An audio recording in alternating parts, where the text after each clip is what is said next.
नमस्कार, KP news 24/7 में आपका स्वागत है। मैं हूं आयुषी विजयवर्गीय आपके साथ। तो चलिए खबरों के सफर की शुरुआत करते हैं और सबसे पहले एक नजर हेडलाइंस पर। बीदर में मनाखेली चौरास्ता और उसके ऊपर ब्रिज पर घंटों बारिश का पानी जमा रहने से वाहनों की आवाजाही में कठिनाई। ब्रह्मा कुमारी ईश्वरीय विश्वविद्यालय और डॉक्टर एस.एस. सिद्धा रेड्डी फाउंडेशन द्वारा आज पत्रिका दिवस मनाया गया। कर्नाटक बजट 2023 से जुड़ी खबर, पिछली सरकार की योजनाओं के विलय और समाप्ति की संभावना।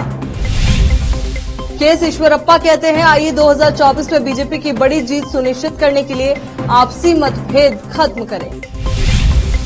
कर्नाटक में दोनों सदनों में कांग्रेस और बीजेपी में भिड़ंत।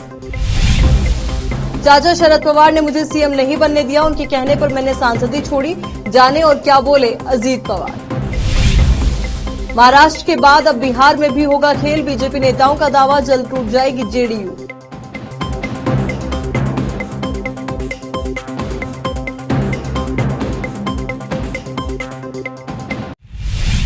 अब देखते हैं समाचार विस्तार से। इस साल बारिश का मौसम देरी से शुरू हुआ। जून माह में बीदर कोई खास बारिश नहीं हुई, लेकिन जुलाई के लगते ही बारिश का सिलसिला शुरू हुआ, जिसके तहत बीती रात जोरदार बारिश हुई।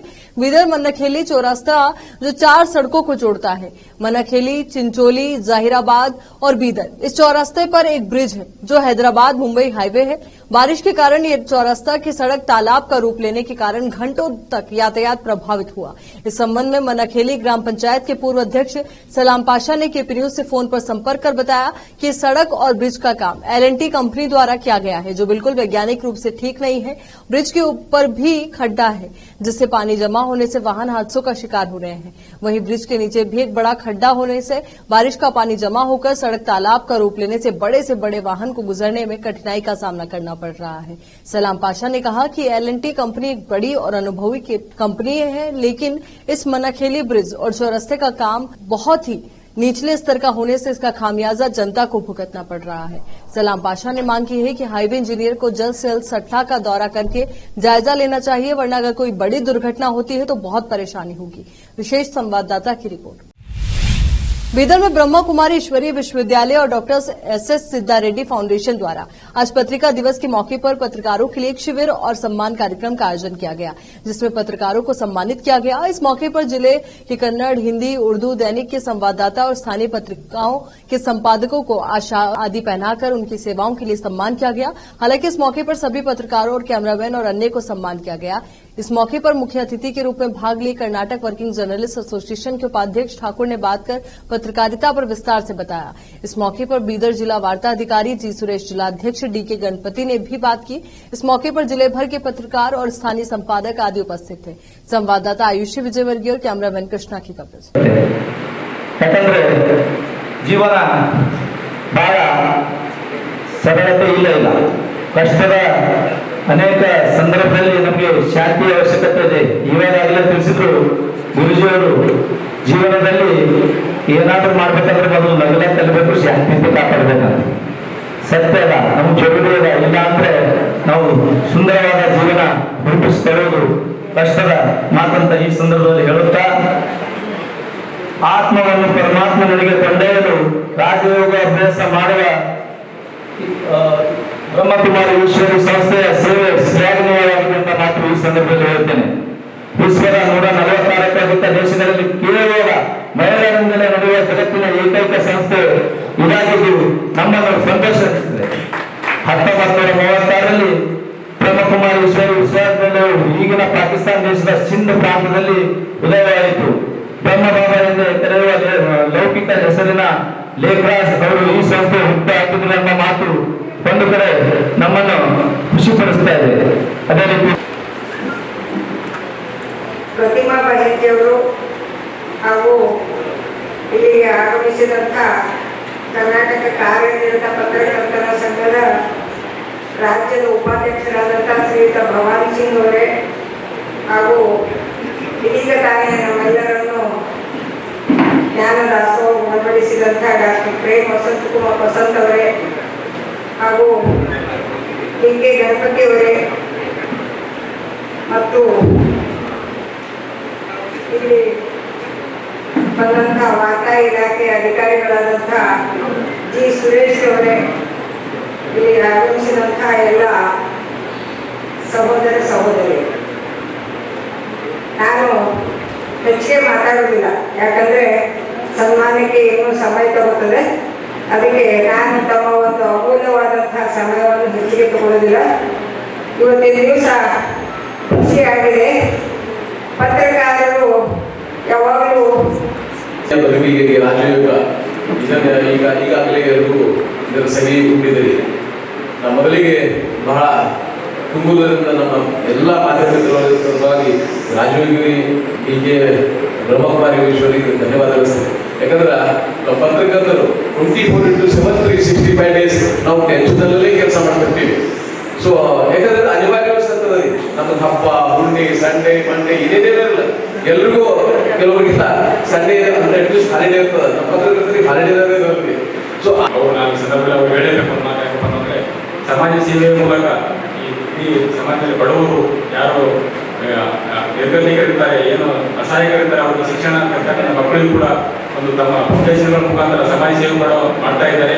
ಅದೇ ರೀತಿಯಾಗಿ ಅವರಿಗೆ ಇನ್ನೊಂದು ವಿಶೇಷವಾಗಿ ಅಭಿನಂದನೆ ಸಲ್ಲಿಸ್ತೀನಿ ಅಂತಂದ್ರೆ ನಮ್ಮ ಪತ್ರಕರ್ತರ ಮಕ್ಕಳಿಗೂ ಕೂಡ ಸಂದರ್ಭದಲ್ಲಿ ಸನ್ಮಾನ ಮಾಡಕ್ಕೆ ಒಂದು ಕಾರ್ಯಕ್ರಮ ಹಮ್ಮಿಕೊಂಡಿದ್ದಾರೆ. ಹಾಗಾಗಿ ನಮ್ಮೆಲ್ಲ ಪತ್ರಕರ್ತರ ಪರವಾಗಿ ನಮಗೆ ಅಭಿನಂದನೆ ಸಲ್ಲಿಸ್ತೀನಿ ಮೇಡಮ್.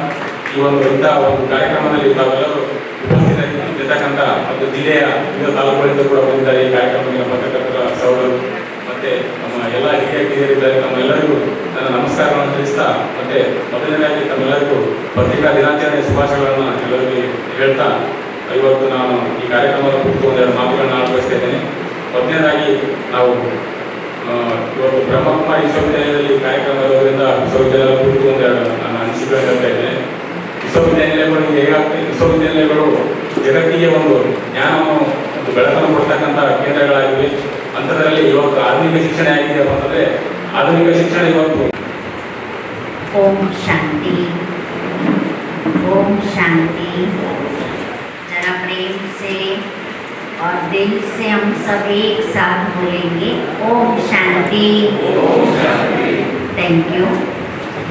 सम्माननीय मंच तथा सभा में उपस्थित आप सभी हमारे पत्रकार भाइयों और बहनों, सर्वप्रथम आप सभी को पत्रकार दिवस की बहुत बहुत बहुत बहुत मंगल कामनाएं, शुभकामनाएं। मुझे मंच के नीचे से आदेश है अनाउंस करने के लिए कि अगर किसी ने अभी अपना यहाँ नाम ऐड नहीं कराया है तो रवि स्वामी भाई है, उनके पास अपना नाम पहले ऐड करा लीजिएगा। आज हम सब एकत्रित हुए हैं, आप सबका संगठन देखकर आज बहुत हर्ष हो रहा। अब देखते हैं राज्य के अन्य क्षेत्रों के समाचार। जैसा कि कर्नाटक के मुख्यमंत्री सिद्धरामैया 7 जुलाई को अपना 14वां बजट पेश करने की तैयारी कर रहे हैं। सरकार का मुख्य ध्यान मौजूदा कल्याणकारी योजनाओं से समझौता न करते हुए कांग्रेस की 5 प्रमुख योजनाओं के वित्त पोषण के लिए पर्याप्त संसाधन खोजने पर होगा। 5 योजनाओं अन्न भाग्य, गृह ज्योति, गृह लक्ष्मी, गृह शक्ति और युवा निधि को लागू करने की लागत लगभग 55,000 रूपये से 60,000 करोड़ रुपए सालाना होने का अनुमान है, जबकि 3 योजनाएं शुरू हो चुकी हैं। उनमें से 2 गृह लक्ष्मी और युवा निधि अभी भी लागू की जानी है। वर्ष के शेष 8 महीनों के लिए इन योजनाओं की अनुमानित लागत लगभग 35,000 से 40,000 करोड़ रुपए है। राजस्व जुटाने पर चर्चा में भाग लेने वाले सूत्रों का कहना है कि सरकार गैर जरूरी योजनाओं या कांग्रेस घोषणा पत्र में वादा की गई 5 योजनाओं के साथ ओवरलैप होने वाली योजनाओं को हटाकर व्यय को मजबूत करेगी। जिन योजनाओं को हटाए जाने की संभावना है उनमें से कुछ योजनाएं पिछली भारतीय जनता पार्टी भाजपा के नेतृत्व वाली सरकार द्वारा शुरू की गई होंगी, लेकिन किसी भी कल्याणकारी उपाय को छोड़े जाने की संभावना नहीं है। योजनाओं का एकीकरण होगा, खासकर जब वे अन्य योजनाओं के साथ ओवरलैप होंगी। कुछ मामलों में उन्हें एक व्यापक योजना के तहत लाया जाएगा। ऐसा कई योजनाएं जैसे मुफ्त बिजली या छात्रवृत्ति प्रदान करने वाली शिक्षा योजनाओं आदि के लिए होने की संभावना है, लेकिन ये सुनिश्चित करने का प्रयास किया जाएगा कि किसी भी महत्वपूर्ण क्षेत्र में कटौती न हो। भाजपा के वरिष्ठ नेता के.एस. ईश्वरप्पा ने कहा कि पार्टी अपना पूरी ताकत के साथ वापसी करेगी और ये सुनिश्चित करेगी कि वो प्रधानमंत्री नरेंद्र मोदी के हाथों को मजबूत करने के लिए राज्य की सभी लोकसभा सीटें जीतने के लिए एकजुट होकर काम करे। पत्रकारों से बात करते हुए ईश्वरप्पा ने कहा कि पार्टी नेताओं द्वारा एक दूसरे पर दोषारोपण करने से निश्चित रूप से पार्टी और उसके नेताओं को शर्मिंदगी उठानी पड़ी है। उन्होंने कहा कि मुझे उम्मीद है कि शुक्रवार की बैठक नेताओं के बीच चल रही कलह पर स्थायी अंकुश लगाने में सफल रही। अब सभी नेताओं के लिए आपसी मतभेद भुलाकर इस सुनिश्चित करने का सही समय है कि पार्टी सभी चुनाव जिला पंचायत, तालुक पंचायत और स्थानीय स्तर पर बीबीएमपी तथा लोकसभा चुनाव में सभी सीटों पर जीत हासिल करे ताकि मोदी के हाथों को मजबूत किया जा सके। उन्होंने कहा कि कांग्रेस पार्टी का जन समर्थक होने का मुखौटा टूट गया है और पार्टी अपने चुनावी वादों को लागू करने में देरी के लिए एक के बाद एक बहाने ढूंढ रही है। हमें चुनाव में राज्य को मोदी के हाथों में सौंपने के लिए इन मुद्दों पर लोगों के बीच बढ़ती नाराजगी का फायदा उठाने की जरूरत है। कर्नाटक विधानसभा और परिषद में उस समय हंगामा मच गया जब विपक्षी भाजपा और सत्तारूढ़ कांग्रेस के सदस्य 5 गारंटियों के क्रियान्वयन को लेकर आपस में भिड़ गए। दोनों सदनों को कई बार स्थगित किया गया। बीजेपी नेताओं ने शहर के फ्रीडम पार्क में सरकार के खिलाफ विरोध प्रदर्शन भी किया। पूर्व मुख्यमंत्री बीएस येदियुरप्पा ने विरोध प्रदर्शन का नेतृत्व किया। विधानसभा सत्र शुरू होते ही भाजपा सदस्यों ने गारंटी लागू करने का मुद्दा उठाया और इस पर चर्चा की मांग की। पूर्व मुख्यमंत्री बसवराज बोम्मई ने स्पीकर यूटी खादर से स्थगन प्रस्ताव के तहत इस मुद्दे पर बहस की अनुमति देने की अपील की। जब उनका अनुरोध ठुकरा दिया गया तो भाजपा सदस्य सरकार के खिलाफ नारे लगा सदन के वेल में आ गए, जहां बीजेपी ने सरकार पर वादा किए गए गारंटी को लागू करने में विफल रहने का आरोप लगाया। वहीं शिव कुमार ने कहा कि बीजेपी लागू की गई गारंटी की सफलता को बर्दाश्त नहीं कर सकती। सिद्धरामैया ने कहा कि विपक्ष द्वारा उठाए गए सभी सवालों का जवाब दिया जाएगा। इस बीच फ्रीडम पार्क में भाजपा कार्यकर्ताओं को संबोधित करते हुए येदियुरप्पा ने कहा कि उनकी पार्टी तब तक अपनी लड़ाई जारी रखेगी जब तक सभी गारंटी बिना किसी शर्त के लागू नहीं हो जाती। बीजापुर शहर के जोरपुरपेट में दुर्गा देवी जात्रा उत्सव को हर साल की तरह गोंडल समाज द्वारा बहुत धूमधाम से मनाया गया। इस मौके पर उत्सव समिति द्वारा सभी व्यवस्थाएं की गई थी। समिति में रवि यान्ना, शिवागी, सुरेश बेसी, तुलसीराम बाबू और सुरेश ने सभी तैयारियों में भाग लिया था। बीजापुर से फेरोज शेख की रिपोर्ट। ಈ ವರ್ಷದಂತೆ ಈ ವರ್ಷವೂ ಕೂಡ ಭಕ್ತಾದಿಗಳಲ್ಲಿ ಎಲ್ಲರೂ ಮಹೋತ್ಸವಕ್ಕೆ ಆಗಮಿಸಿದ್ದಾರೆ। ಪ್ರತಿ ವರ್ಷದ ವಿಜೃಂಭಣೆಯಿಂದ ದೇವಿ ಪಲ್ಲಕ್ಕಿ ಮೆರವಣಿಗೆ, ಡೋಲು, ಆತನಿದು ಎಲ್ಲ ಕಡೆಯಿಂದ ಬಂದಂಥ ಭಕ್ತಾದಿಗಳಿಗೆ ಮೆರವಣಿಗೆ ಮುಖಾಂತರ ಪ್ರತಿ ವರ್ಷ ನೆರವೇರಿಸ್ತೀವಿ। ಹಾಗೆ ಬಂದಂಥ ಪ್ರತಿ ವಿಜೃಂಭಣೆಯಿಂದ ನಾವೆಲ್ಲ ನೆರವೇರಿಸ್ತೀವಿ ಜಾತ್ರೆಯನ್ನು। ನಮ್ಮ ಜಾತ್ರಾ ಕಮಿಟಿಯವರು ನಿರ್ವಹಣೆಯಾಗಿ ಒಳ್ಳೆ ಚೊಕ್ಕವಾಗಿ ಕಮಿಟಿಯನ್ನು ನಿರ್ಮಾಣ ಮಾಡಿದ್ದಾರೆ ಹಾಗೂ ಭಕ್ತರೆಲ್ಲ ಸಹಬಾಳ್ವೆಯಿಂದ ಬಂದಿದ್ದಾರೆ। ಪ್ರತಿ ವರ್ಷದಂತೆ ಮಾಡ್ಕೊಳ್ತಾ ಹೋಗ್ತಾ ಇದ್ದೀವಿ ಇದನ್ನು। ನಮ್ಮ ಗೊಂಡಳಿ ಸಮಾಜದ ಭವ್ಯ ನಮ್ಮ ಕರ್ನಾಟಕದಲ್ಲಿ ಇತಿಹಾಸದಲ್ಲಿ ಇದೊಂದು ದೊಡ್ಡ ದೇವಸ್ಥಾನ। ಬಿಜಾಪುರ ದೇವಸ್ಥಾನದ ಜಾತ್ರಾ ಮರಗಮ್ಮನ ಜಾತ್ರಾ ಏನು ಆಷಾಢ ಮಾಡ್ತೀವಿ ನಾವು, ಇದು ನಮ್ಮದು ಮುಂಚೆನೇ ನಮ್ಮದೇ ಆಗ್ತದೆ। ತದನಂತರ ಕರ್ನಾಟಕ ರಾಜ್ಯದಲ್ಲಿ ಇನ್ನೊಂದು ತಾಳಿಕೋಟಿ ಬಾಗಲಕೋಟೆ ಸಮಾಜದವರೆಲ್ಲ ಇದಾದ 8 ದಿವಸಕ್ಕೆ ಮಾಡ್ತಾರೆ।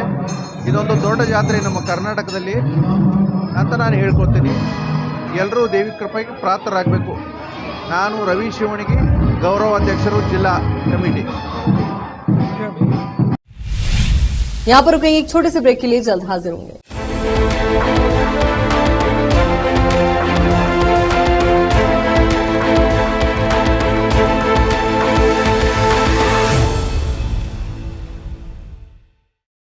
नूर एजुकेशन ट्रस्ट बीदर की ओर से चलाए जाने वाला Noor MEd and BEd college Bidar, recognised by NCTE Delhi and affiliated to Gulbarga University, Gulbarga.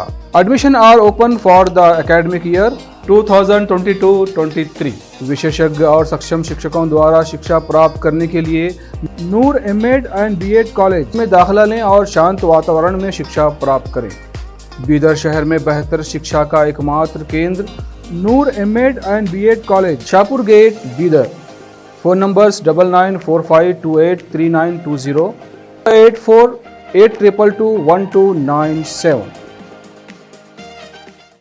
Wisdom group of institution Bidar, Bidar शहर का एकमात्र संस्थान जो बीदर में पिछले 20 सालों से अपनी शैक्षणिक सेवाएं देता आ रहा है।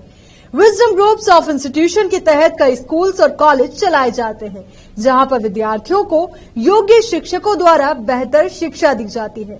और यहाँ पर विशाल क्लासरूम है। यहाँ पर गर्ल्स और बॉयज के लिए सेपरेट मॉडर्न हॉस्टल की सुविधा है और स्वादिष्ट और हेल्दी भोजन की सुविधा है। छात्रों को शांति के वातावरण में पढ़ने के लिए लाइब्रेरी भी उपलब्ध है और साथ ही बसेस की सुविधा भी उपलब्ध है। अपने शैक्षणिक गुणों के कारण विजडम ग्रुप्स ऑफ इंस्टीट्यूशन बहुत ही कम समय में ऊंचाइयों की ओर अग्रसर है। अपने बच्चों का भविष्य संवारना चाहते हैं तो विजडम ग्रुप ऑफ इंस्टीट्यूशन में शिक्षा दिलाएं, जहां पर पीयूसी के लिए एडमिशन ओपन हो चुके हैं। Wisdom PU college for science में साल पीयूसी सेकेंड ईयर का शानदार रिजल्ट आया है और यहाँ के 110 बच्चों को नीट के माध्यम से एमबीबीएस की फ्री सीट प्राप्त हुई है। यहाँ के छात्र Ziaul Hasan VTU gold medallist रह चुके हैं और उन्होंने IIT दिल्ली में अपने नाम की सीट सुरक्षित कर ली है। आज ही अपने बच्चों का एडमिशन कराइए, याद रखिए। Wisdom groups of institution, head office near Basaveshwar circle, beside new Kaman, behind Urdu hall, Taleem Siddique Shah, Bidar. Contact number 9113018911, 8217411186, toll free number 180012394447, website www.wisdominstitutions.com। शहर बीदर के स्टूडेंट्स के लिए एक बड़ी खुशखबरी, यहाँ पर एडमिशन फीस में 100% कंसेशन दी जाएगी। Wisdom groups of institution Bidar के तहत चलाए जाने वाला और बेहतर शिक्षा केंद्र विजडम होलिस्टिक स्कूल का एक ब्रांच अब चिदरी में भी खुल गया है। इस सुनहरे अवसर से शहर बीदर के और चिदरी और मैलूर के छात्र फायदा उठाए। यहाँ पर nursery, LKG, UKG and first standard की बेहतर वातावरण में योग्य शिक्षकों द्वारा शिक्षा दी जाती है। यहाँ पर कई एजुकेशनल फैसिलिटीज मौजूद है, जैसा कि आप स्क्रीन पर डिटेल्स देख रहे हैं। इनके अलावा हवादार स्मार्ट क्लास, प्ले इक्विपमेंट, हिफ्ज व नाजिरा सेक्शन, हेल्थ चेकअप और दूसरी कई फैसिलिटी मौजूद है।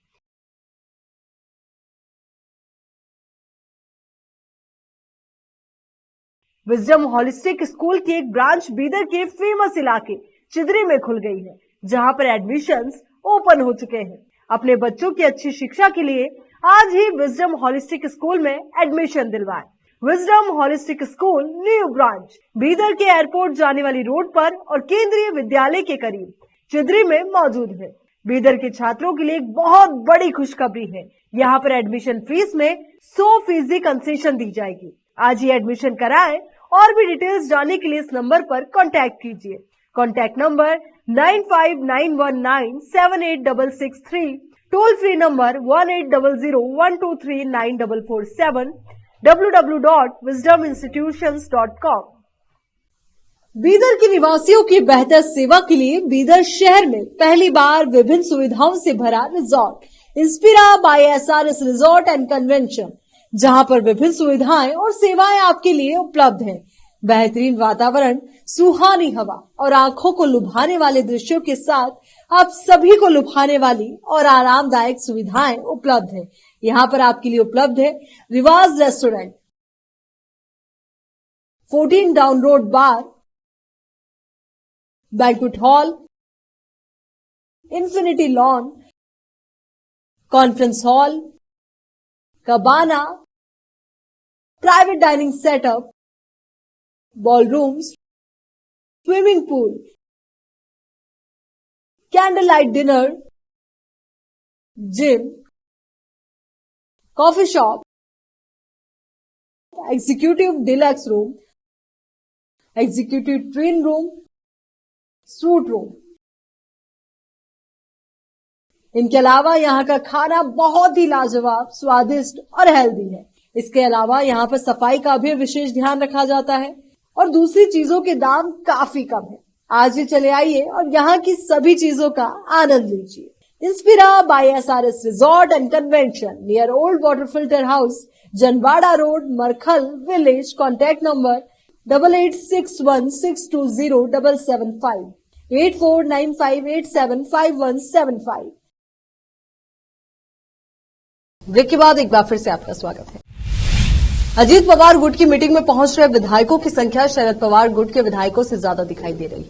इस वजह से अजीत पवार का पक्ष मजबूत दिखाई पड़ रहा है और ऐसा लग रहा है कि एनसीपी उनके कब्जे में है।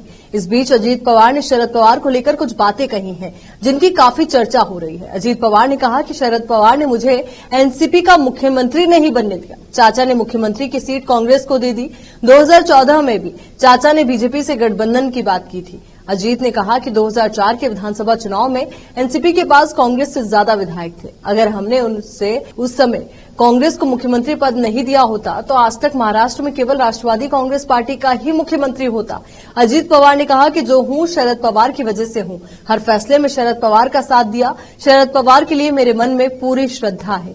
शरद पवार अकेले फैसला लेते रहे, मैं उनका साथ देता रहा। शरद पवार के कहने पर मैंने सांसदी छोड़ दी थी। अजीत ने कहा कि मैं दबंग और कड़क नेता नहीं हूं, शिंदे और बीजेपी को साथ लेकर चलूंगा।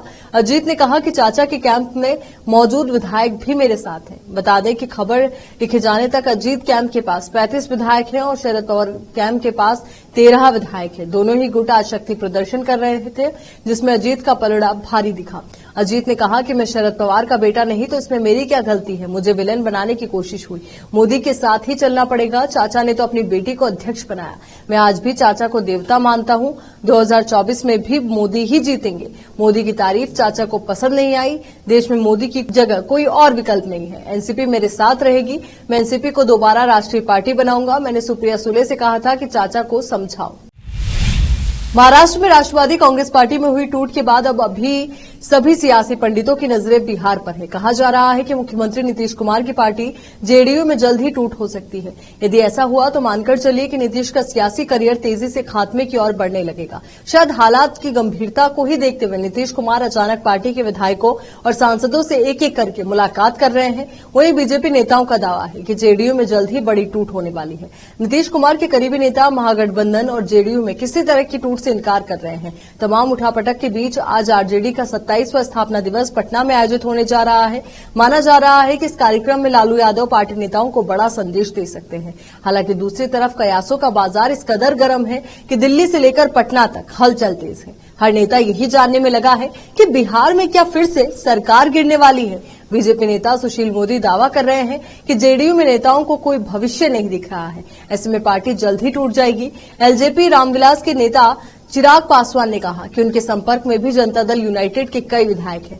नीतीश कुमार लगातार अपने विधायकों से मुलाकात कर रहे हैं। नीतीश ने राज्यसभा के उपसभापति हरिवंश से भी मुलाकात की, जिनसे वर्ग काफी वक्त से नाराज चल रहे थे। दोनों नेताओं के बीच ये मुलाकात करीब 1.5 घंटे तक चली, जिसके बाद सियासी हलचल तेज हो गई है। जेडीयू से सांसद हरिवंश को प्रधानमंत्री नरेंद्र मोदी और नीतीश कुमार दोनों का करीबी माना जाता है। जेडीयू नेता भी मान रहे हैं कि बीजेपी महाराष्ट्र वाली सियासी गणित बिहार में भी फिट करने में लगी है। वहीं आरजेडी का कहना है कि बीजेपी महागठबंधन की एकता से डर गई है। महाराष्ट्र की सियासत में भूचाल आया हुआ है। एक तरफ पवार परिवार की कलह सार्वजनिक हो चुकी है और अजीत पवार महाराष्ट्र सरकार का हिस्सा बन गए हैं। वहीं दूसरी तरफ सीएम एकनाथ शिंदे इस बात से नाराज है कि एनसीपी को सरकार में शामिल कर लिया गया। मिली जानकारी के मुताबिक सीएम शिंदे नागपुर दौरा रद्द करके मुंबई लौट आए हैं और अब वो सांसदों और विधायकों से मीटिंग करेंगे। सीएम शिंदे राष्ट्रपति के कार्यक्रम में भी शामिल नहीं हुए। खबर यह भी है कि शिंदे गुट बीजेपी पर दबाव बना रहे हैं कि बड़े विभाग एनसीपी को ना दिए जाएं। अजीत कैंप के सरकार में शामिल होने से शिंदे सेना में बेचैनी बढ़ती जा रही है। सरकार में मलाईदार विभाग एनसीपी को ना मिले, इसलिए शिंदे सेना बीजेपी पर दबाव बना रही है। वित्त, जल संसाधन और लोक निर्माण मंत्रालय एनसीपी को नहीं मिलना चाहिए। इस तरह की मांग शिंदे सेना के मंत्रियों ने मुख्यमंत्री से की है। दरअसल शिंदे सेना के विधायकों को डर है कि अगर अजीत पवार को वित्त मंत्रालय दे दिया गया तो अजीत दादा विकास फंड देने में परेशानी खड़ी कर सकते हैं। शिंदे सेना में जो विधायक मंत्री बनने की आस लगाए हुए थे वो सबसे ज्यादा नाराज है। विधायकों में बढ़ती इसी नाराजगी की वजह से मुख्यमंत्री एकनाथ शिंदे को अपना नागपुर दौरा बीच में छोड़कर मंगलवार रात मुंबई लौटना पड़ा था। मंगलवार देर रात तक मुख्यमंत्री एकनाथ शिंदे ने अपने मंत्रियों के साथ बैठक की और उन्हें समझाने की कोशिश की। आज शाम 7 बजे एकनाथ शिंदे अपने सभी विधायकों के साथ बैठक करें। इस बैठक में विधायक अपनी नाराजगी के बारे में एकनाथ शिंदे को जानकारी साझा करेंगे, तो वहीं शिंदे सेना के ज्यादातर विधायक बड़बोले हैं, खुलकर मंत्री बनने की अपनी इच्छा जताते हैं। एनसीपी के सरकार में शामिल होने के बाद विधायक मुखर होकर अपनी नाराजगी भी जता रहे हैं। भारतीय जनता पार्टी की झारखंड यूनिट के नवनियुक्त प्रदेश अध्यक्ष बाबूलाल मरांडी ने मंगलवार को दावा किया कि पार्टी आने वाले लोकसभा चुनाव में राज्य की सभी 14 लोकसभा सीटों पर जीत दर्ज करेगी। उन्होंने साथ ही कहा कि झारखंड में होने वाले अगले विधानसभा चुनाव में बीजेपी भ्रष्ट झारखंड मुक्ति मोर्चा के नेतृत्व वाले गठबंधन को सत्ता से बाहर कर देगी। झारखंड के पूर्व मुख्यमंत्री मरांडी का रांची में स्थित बीजेपी के दफ्तर और उनके गृह जिले गिरिडीह के अलावा बोकारो में पारंपरिक ढोल नगाड़ों के साथ भव्य स्वागत किया गया और उनकी नियुक्ति का जश्न मनाने के लिए मिठाइयां बांटी गई। बीजेपी ने आगामी लोकसभा चुनाव से पहले अपने संगठन में बड़ा बदलाव करते हुए मंगलवार को केंद्रीय मंत्री जी किशन रेड्डी, सुनील जाखड़ और बाबूलाल मरांडी को क्रमशः तेलंगाना, पंजाब और झारखंड में अपना प्रदेशाध्यक्ष नियुक्त किया। मरांडी दीपक प्रकाश की जगह प्रदेश बीजेपी के अध्यक्ष बनाए गए हैं। प्रकाश ने इस बदलाव पर कहा कि वो केंद्रीय नेतृत्व के फैसले का स्वागत करते हैं और मरांडी जैसे अनुभवी नेता के नेतृत्व में पार्टी की राज्य इकाई आगे बढ़ेगी। इस बदलाव से पता चलता है कि पार्टी ने मुख्यमंत्री हेमंत सोरेन के नेतृत्व वाले प्रतिद्वंदी गठबंधन आंदोलन से मुकाबला करने के लिए आदिवासी नेता मरांडी पर अपना भरोसा जताया है, जो कि झारखंड के मुख्यमंत्री रह चुके हैं। मुंबई रेलवे प्रशासन जीआरपी ने स्कूली बच्चों के साथ मिलकर जागरूकता अभियान निकाला। बोरीवली स्टेशन पर विभिन्न प्लेटफॉर्म पर जाकर यात्रियों को समझाया गया कि बुजुर्गों और बच्चों को विशेष तौर पर ख्याल रखने की जरूरत है, उन्हें प्राथमिकता दे। लबरेश वस्तु दिखे उसे रेलवे पुलिस को दे, यानी कि लावारिस वस्तु अगर दिखती है तो उसे रेलवे पुलिस को सूचना दे। आप अगर हेल्प करते हैं, रेलवे के तमाम जो नियम है, नियमावली है, उसको लेकर भी लोगों को जागरूक किया गया। इस मौके पर आरपीएफ के आला अधिकारी जागरूकता अभियान में शामिल रहे। मीडिया से मुखातिब होते हुए मुकेश मेहता, जिन्होंने कहा, जो यात्री धक्का मुक्की करते हैं स्टेशन पर, जिस हिसाब से ब्लॉक लटक झटक के रेलवे का सफर यात्री करते हैं, कामकाज भी आते जाते हैं, इनको लेकर विशेष जानकारी दी है कि रेलवे ट्रैक पर सबका ख्याल रखें। मुंबई से संत कुमार गोस्वामी की रिपोर्ट। तर या एमराजच्या प्रतिनिधीतून आम्हाला हे सांगायचं की जर तुम्ही रेल्वे प्रवास करत असताना काही नियम मोडले तर तुमचा याच्यातून जीव जाऊ शकतो आणि तुम्हाला साक्षात यमराज हे जीव घेईल आणि यमराजची प्रतिकृती समोर ठेवून आपल्याला नियम पाळण्यासंदर्भातचे आम्ही यहाँ पे लोग अभियान चला रहे हैं, इसको लेकर मेरे साथ जुड़ रहे हैं। तो आज बताएं, इसको लेकर आप क्या कहेंगे? आज हमारे सोवाना सफर केतन भाई, मनीष भाई, विपुल शाह, पूरी टीम की तरफ से एक अवेयरनेस का प्रोग्राम रखा था और उसमें हमको जेबी कोच स्कूल के हटकर प्रिंसिपल हटकर मैडम, अजय कोच सर और पूरी टीम ने स्कूल की बच्चे 35-40 बच्चे लोग आए थे, टीचर्स आए हैं, बाद में आरपीएफ और दिनेश यादव जी और जीआरपी सीनियर पे अली कदम सर, वो पूरा हम लोग ने एक रैली निकाला और एक अवेयरनेस का प्रोग्राम किया है जागृति के लिए कि भाई कैसा अपन को क्या करने का है। Thank you. आप विशेष म्हणजे हम लोग ने ये किया है कि बच्चे अभी कॉलेज जा रहे हैं, उनमें अवेयरनेस करने के लिए हम लोग ने ये स्टेट को दिखाया है कि उसमें कैसे एक्सीडेंट्स होते और बच्चों में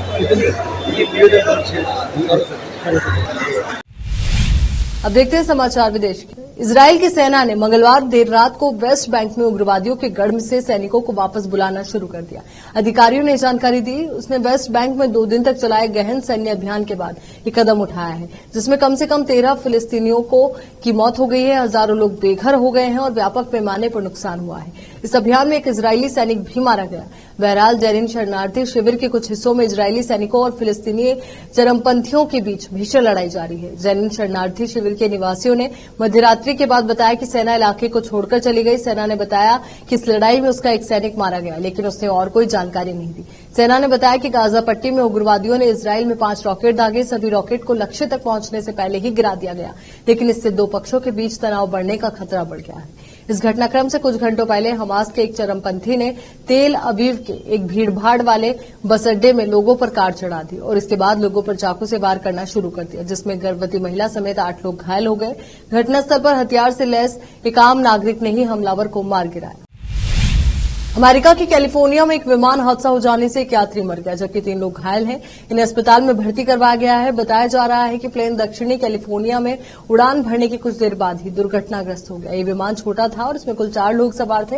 हादसा एक पार्क में हुआ। ये विमान पार्क में उल्टा होकर गिरा हुआ था। ये देख स्थानीय लोगों में भी हड़कंप मच गया। मदद के लिए लोग दौड़े।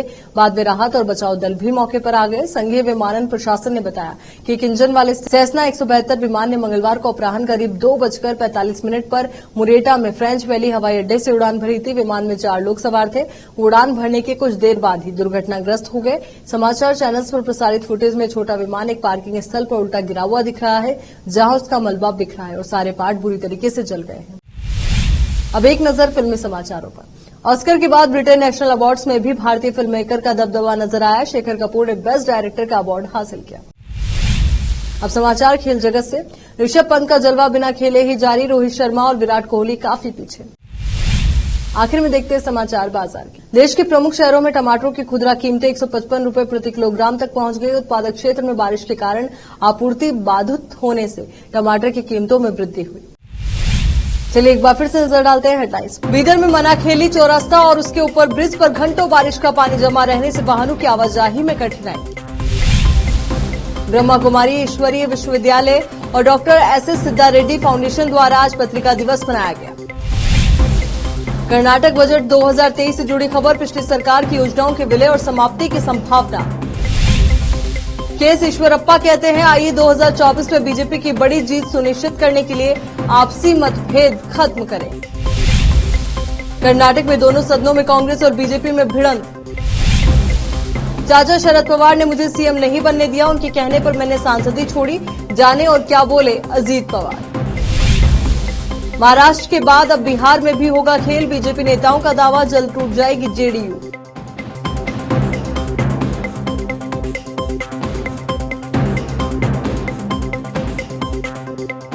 केपी न्यूज के इस बुलेटिन में फिलहाल के लिए इतना ही। देश और दुनिया से जुड़ी तमाम खबरों के लिए आप बने रहिए केपी न्यूज 24/7 के साथ। धन्यवाद।